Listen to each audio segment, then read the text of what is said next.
Okay, so in this video we're going to look at using area to find the exact value of definite integrals.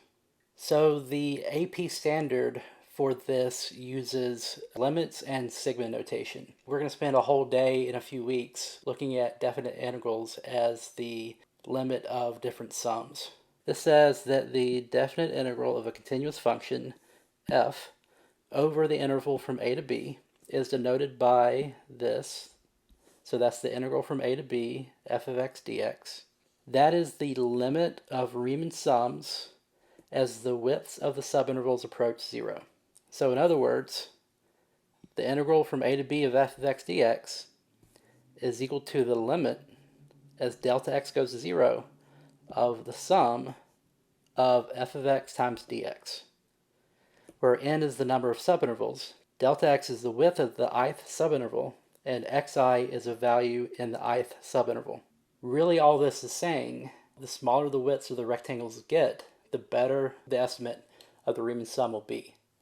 And if we let the widths get infinitely small, so that the widths approach 0, that the sum of all those infinitely narrow rectangles is going to approach the exact value of the integral. To show you how this works, let's consider again the example we saw in the last video, the integral from 1 to 9 of 3 root x dx.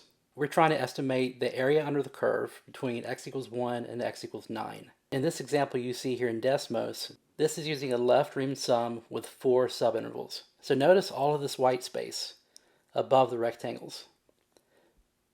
This is area under the curve that's not being counted by our rectangles.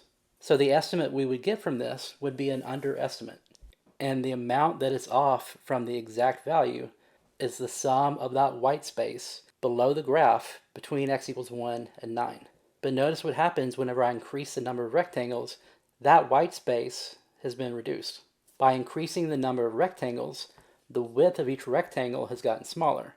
If I double the number of rectangles again to 16, that white space has gotten smaller again, which means that this LRAM estimate would be a lot better.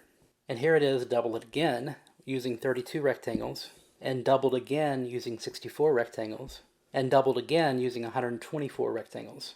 By increasing the number of rectangles, our estimate of the true area under the curve is getting much, much closer to the actual value. So for today, all we're really worried about is that the integral from a to b of f of x dx is the area under the curve. AUC is just short for area under the curve. And that's the area under the curve from x equals a to x equals b. So the lower boundary of the integral is the furthest x value to the left we're going to use when considering the area. And then the upper boundary of the integral is the furthest to the right x value that we're going to use when considering the area. Let's consider, for example, the integral from 1 to 3 of 7 dx. So the graph of f of x for this integral, which is just 7, is a horizontal line that has a y-intercept of 7. The lower boundary for the integral is equal to 1, so the furthest to the left that we want to consider the area is at x equals 1. The upper boundary of the integral is equal to 3, so the furthest to the right that we want to go when looking for the area is x equals 3. So now we just want to find the area under the curve between x equals 1 and x equals 3. Notice that this shape is a rectangle. So then, in order to evaluate this integral, all we have to do is calculate the area of that rectangle. The height of the rectangle is equal to 7, and the width of this rectangle is equal to 2. Therefore, the area of the rectangle is 14, and that's the answer to our integral.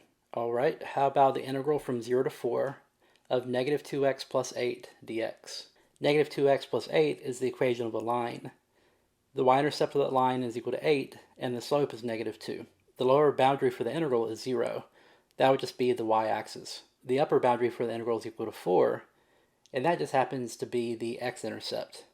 So then the area that we're looking for is just a triangle. We can find the area of that triangle to evaluate the integral from 0 to 4 of negative 2x plus 8 dx. Now just think, well, what is the formula for an area of a triangle? That would be 1/2 times the base. The base in this case is equal to 4 times the height, which is 8. That means that the area of the triangle is equal to 16, and that's the answer to our integral. Here's another one. Let's find the integral from 0 to 3 of 4/3 x plus 3 dx. This one is also the equation of a line. the y-intercept is equal to 3, and the slope is equal to 4/3. The lower boundary for the integral was 0, that's the y-axis. The upper boundary for the integral is 3, so draw a line to represent the right-hand boundary of x equals 3. We're looking for the area beneath that curve.